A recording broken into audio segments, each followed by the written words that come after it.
வெளிப்படுத்துதல் வசனம் வசனமாக 7 சபைகள். மார்ச் 2. புடமிடப்படுகிறவனின் அக்கினி பகுதி 2.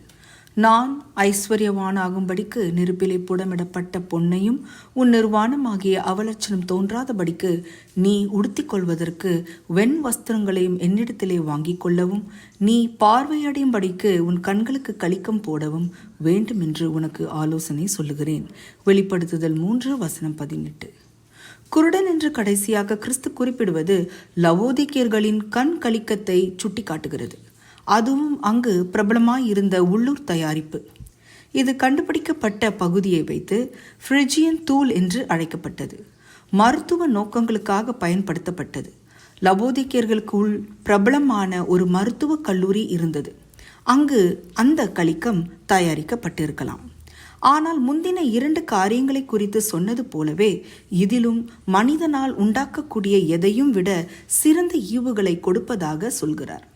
தமஸ்குவுக்கு செல்கிற பாதையில் சவுலை தேவன் தடுத்து குருடாக்கினார்.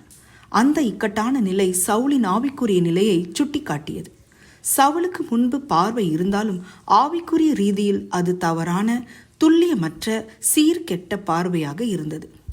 தங்கள் பார்வைக்கு ஞானிகளும் தங்கள் எண்ணத்துக்கு புத்திமான்களுமாய் இருக்கிறவர்களுக்கு ஐயோ. ஏசாயா 5 வசனம் 21. தேவன் சவுலுக்கு மீண்டும் பார்வை கொடுத்த போது சீடனாகிய அனனியா நீ பார்வை அடையும்படிக்கும் பரிசுத்த ஆவியினால் நிரப்பப்படும்படிக்கும் என்று சொன்னார். அப்போஸ்தலர் 9 வசனம் 17. பார்வையானது தேவ ஆவியை பெறுவதற்கு ஒப்பாக இருக்கிறது. அது வேதாகமம் முழுவதிலும் அபிஷேகம் என்று அழைக்கப்படுகிறது. கிறிஸ்து பரிசுத்த ஆவியினால் அபிஷேகம் பண்ணப்பட்டது போல அப்போஸ்தலர் 10 வசனம் 38 நாமும் அபிஷேகம் பண்ணப்பட வேண்டும். பரிசுத்த ஆவியானவர் எல்லாவற்றையும் உங்களுக்கு போதிப்பது போல யோவான் 14 வசனம் 26 அந்த அபிஷேகம் சகலத்தையும் குறித்து உங்களுக்கு போதிக்கிறது. 1 யோவான் 2 வசனம் 27. எனவே சத்திய ஆவியானவரிடமிருந்து நாம் ஆவிக்குரிய பகுத்தறிதலை பெறுகிறோம். யோவான் 16 வசனம் 13. அவ்வளவு விலை உயர்ந்த ஒன்றை வாங்குவதற்கு தகுதியான எதுவும் உங்களிடம் இல்லை என நீங்கள் நினைக்கலாம். நற்செய்தி என்னவென்றால் அத்தகைய ஆவிக்குரிய பொக்கிஷங்களை வாங்குவதற்கு நீங்கள் ஒரு கோடீஸ்வரராக இருக்க வேண்டிய அவசியமில்லை. பணம் இல்லாதவர்களே, நீங்கள் வந்து வாங்கி சாப்பிடுங்கள். நீங்கள் வந்து பணமுமின்றி விலையுமின்றி கொள்ளுங்கள் என்று இயேசு சொல்லுகிறார். ஏசாயா 55 வசனம் 1.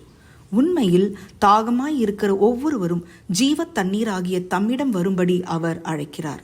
வெளிப்படுத்துதல் 22 வசனம் 17. அது இலவசம். ஆனால் வருத்தம் என்னவென்றால் தாங்கள் தரித்திரர், குருடர், நிர்வாணிகள் என்பதை உணர்கிறவர்கள் மட்டுமே அதை பெற முடியும். அதிகாரம் 3 வசனம் 17. எனவே கிறிஸ்துவனுடைய விசுவாசத்தின் ஐஸ்வர்யங்களை கேளுங்கள். அவருடைய நீதியின் வஸ்திரங்களை கேளுங்கள். பரிசுத்த ஆவியானவருடைய பார்வையை கேளுங்கள். அவர் உங்களை ஐஸ்வர்யவான்களாக்கவும் உங்களுக்கு பார்வை கொடுக்கவும் தம்முடைய சாயலை உங்களுக்கு தரிக்கவும் அனுமதியுங்கள். 2 கொரிந்தியர் 3 வசனம் 18. இரக்கமுள்ள இரட்சகரே, நான் என்னை முற்றிலும் உம்மிடம் அர்ப்பணிக்கவும் நித்திய ஜீவனாகிய மெய்யான செல்வத்தை பெற்றுக்கொள்ளவும் என்னுடைய நிர்பந்தமான நிலை குறித்து யதார்த்தத்தை எனக்கு நினைவுபடுத்தும்.